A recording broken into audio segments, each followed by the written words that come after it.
አንድ ወደ አላህ መቃረብን ነገር ብናደርግ ኖሮ ምን ያህል አጅር እንደምናገኝ አስቡ። የተለያዩ ኢባዳዎችን በመስራት ለረመዳን መንደርደሪያ ይዘን መግባት ይኖርብናል። ከሚገባው በላይ ሰዓታችንን የምንገልበት ነው። ረመዳን በቀላሉ የምናገኘው ነገር አይደለም።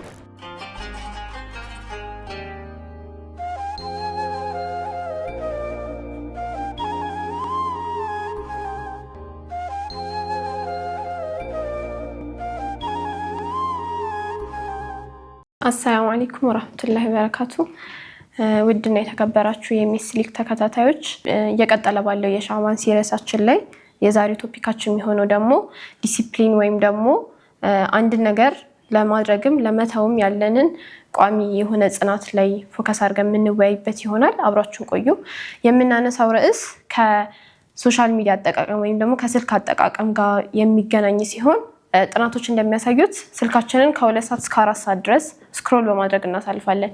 ከዚህ ደግሞ ባስ የሚለው 2600 ጊዜ ደግሞ ሳናስተውልም አስተውለንም ስልካችንን እነካካለን እና ይሄን ሁሉ በምናደርግበት ሰዓት ላይ አንድ ኢባዳ ብንሰራ፣ ቁርአን ብንቀራ፣ ዚክር ብናደርግ ወይም አንድ ወደ አላህ መቃረብን ነገር ብናደርግ ኖሮ ምን ያህል አጅር እንደምናገኝ አስቡት።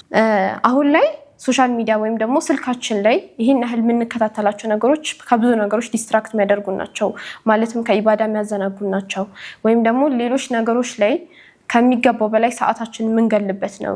ዜናም ሊሆን ይችላል። ማንኛውም አይነት ኢንፎርሜሽኖች ቢሆኑ ራሱ ጥሩ መስሎ የሚታዩ ነገሮች ራሱ ከኢባዳ የሚያዘናጉ ሊሆኑ ይችላሉ። አንዳንድ ጊዜ ብዙ ሰዓት የምንፈጅባቸው ነገሮች ሊኖሩ ይችላሉ እና ይሄን ጊዜ በቁርአን እና ሌሎች ወደ አላህ በሚያቃርቡ ነገሮች ማሳለፍ እንዳለብን ለማስታወስ ነው የዛሬው ሀሳባችን የሚሆነው ማለት ነው። አላህ በቁርአኑ ምን ይላል? በመጣንም ጊዜ ጆሮቻችሁ፣ አይኖቻችሁ፣ ቆዳዎቻችሁ ይሰሩት ከነበሩት ላይ በእርሱ ላይ ይመሰክሩባቸዋል ይላል።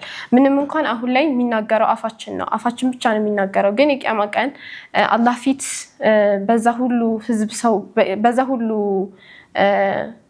የህዝብ ማዕት ውስጥ ወይም ወንጀል ውስጥ ያለ ሰው ፊት ስንቀርብ ሁሉም ነገራችን ይመሰክራል። እጃችን ይመሰክራል፣ ያየንበት አይናችን ይመሰክራል፣ ምላሳችን ይመሰክራል።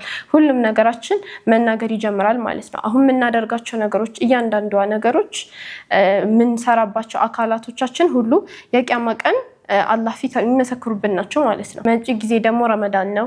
ረመዳን ደግሞ አብዛኛውን ጊዜዎቻችን ማሳለፍ ያለብን ቁርአን ላይ ፎከስ በማድረግ በተደቡር በመቅራት ዚክር ላይ እና ሌሎች ወደ አላህ በሚያቃርቡን ኢባዳዎች ነው ማሳለፍ ያለብን። ረመዳን በቀላሉ የምናገኘው ነገር አይደለም። አምና የጾመ ሰው ዘንድሮ የሚያገኝበት እድል ሊሆን ይችላል። ነገ ሊገባ ረመዳን ዛሬ ሞቶ እድሉ የሚያጣ ሰው አለና ከብዙ ሰው ተመርጠን ያገኘነውን እድል ደግሞ በአግባቡ መጠቀም አለብን። ስልካችን ላይ የምናጠፋውን ጊዜ በመቀነስ ወደ ኢባዳዎቻችን የበለጠ ፎከስ ማድረግ አለብን ማለት ነው።